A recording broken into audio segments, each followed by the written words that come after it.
ভারতের কাশ্মীরের পেহেলগামে সশস্ত্র হামলার জেরে উত্তপ্ত ভারত পাকিস্তান সম্পর্ক। পরস্পরের বিরুদ্ধে একের পর এক পদক্ষেপ নিচ্ছে দুই দেশ।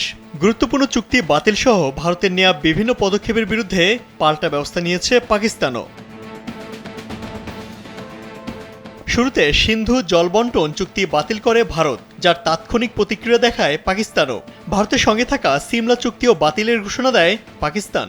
পাশাপাশি ভারত সিন্ধুর জল বন্ধ করলে তাকে যুদ্ধ হিসেবে দেখা হবে বলে হুঁশিয়ারি দেয় পাকিস্তান। ভারতের অটারি ওয়াঘা সীমান্ত বন্ধের প্রতিক্রিয়ায় পাকিস্তানও ওয়াঘা সীমান্ত বন্ধ করে দেয়।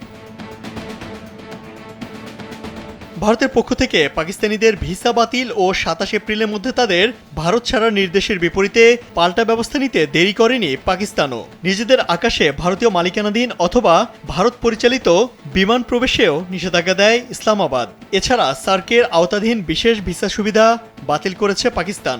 যেসব ভারতীয়দের কাছে এই ভিসা আছে তাদের ৪৮ ঘন্টার মধ্যে নিজ দেশে ফেরার নির্দেশও দিয়েছে ইসলামাবাদ।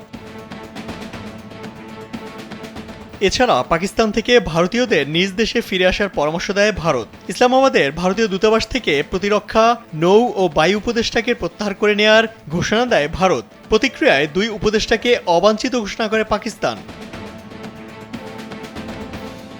এর জেরে ভারতে পাকিস্তানি দূতাবাসে থাকা প্রতিরক্ষা, নৌ ও বায়ু উপদেষ্টাকেও অবাঞ্ছিত ঘোষণা করে নয়াদিল্লি।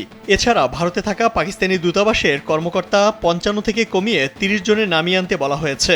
সাথে সাথে পাকিস্তানও ভারতীয় দূতাবাস থেকে তাদের সদস্য সংখ্যা কমিয়ে ৩০ জনে নামিয়ে আনার নির্দেশ দেয়। এছাড়া ভারতের সঙ্গে সব ধরনের বাণিজ্য বন্ধের সিদ্ধান্ত নিয়েছে পাকিস্তান, যদিও এ বিষয়ে এখন পর্যন্ত কোনো পাল্টা প্রতিক্রিয়া দেখায়নি ভারত।